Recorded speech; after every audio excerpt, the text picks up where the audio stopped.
Hey guys, it's JQ Crafty, day 3 of 30 Days of Sketchiest with Christy from Christy's Beautiful Life.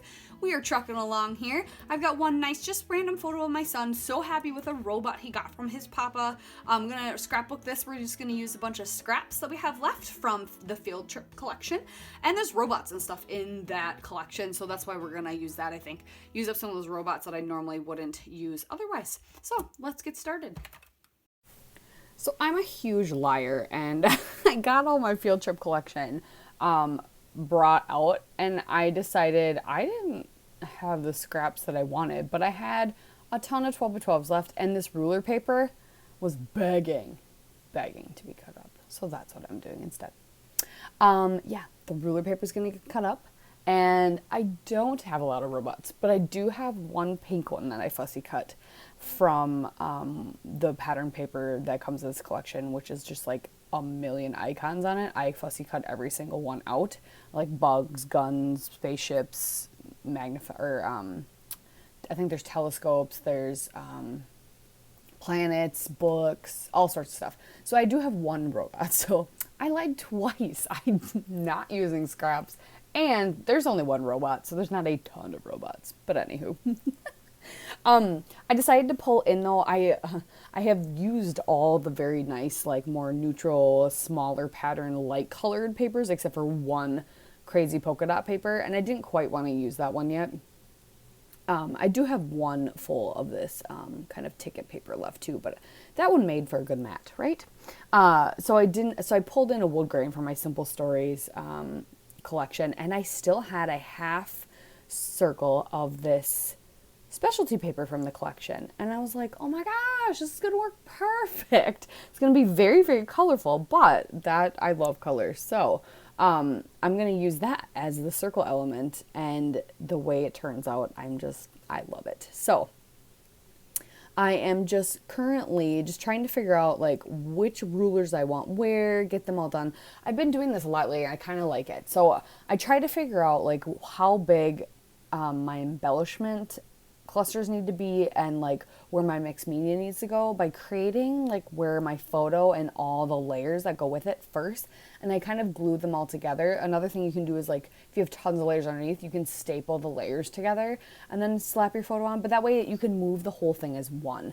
So that's what I'm doing. So I am putting all the rulers behind the photo, and then the ones that go off that are not going to be behind the photo, I'm just going to take a tiny scrap piece of paper and kind of glue it behind as like a brace, so that they stay together, and you're going to see me do that here in a second. And that's kind of, I guess, a tip that I would have. Like, if you're wanting to do mixed media, but if you're finding yourself, like I am, that you get timid and you don't make it big enough, and then it doesn't peek out at the right places, this is what you can do. You can kind of get this whole area done first, and then make it basically one giant unit, and then you can move it around. So, tip Wednesday, kind of.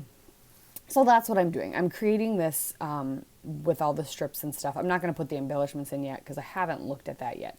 But I'm creating that and then gluing them, or at least tacking them all together, not necessarily gluing them completely. And then just making sure the way it's going to lay, it's going to be awesome. Because to make it easier on myself as well, to glue that, those like curved strips of that half circle thing in, I'm actually going to leave it in, and you'll see that in a second. So I'm not going to do crazy mixed media, but I am going to do some splatters. So I just grabbed two of my, I only have 3, but 2 of my Dina Wakley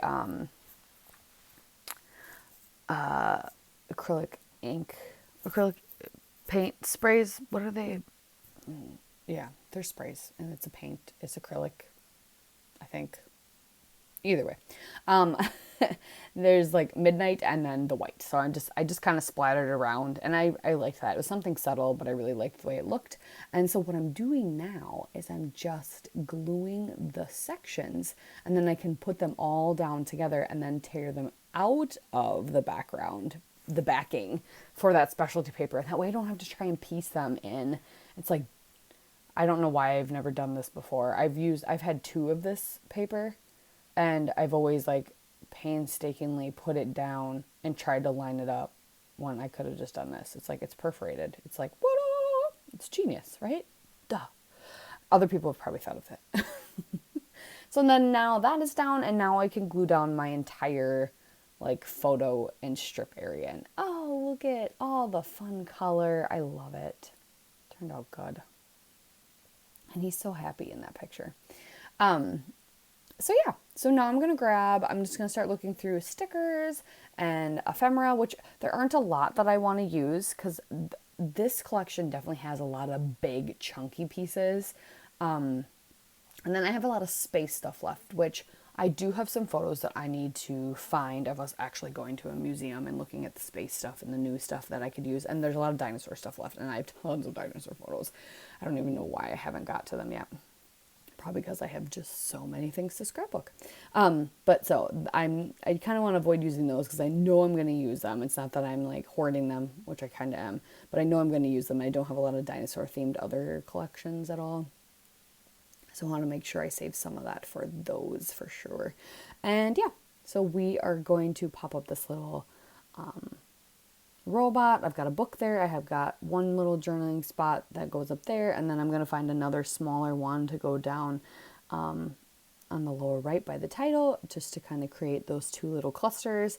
I'm going to use those puffy, are they a puffy or are they like yeah, they're puffy thickers, do the oh yeah title, and then I'll bring in some stars as well.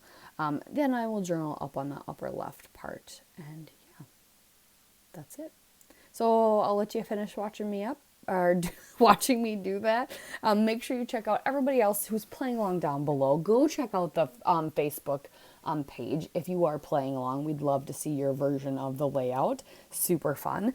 And yeah, thanks for watching, you guys. Hope you guys have a fabulous day, and we'll see you tomorrow.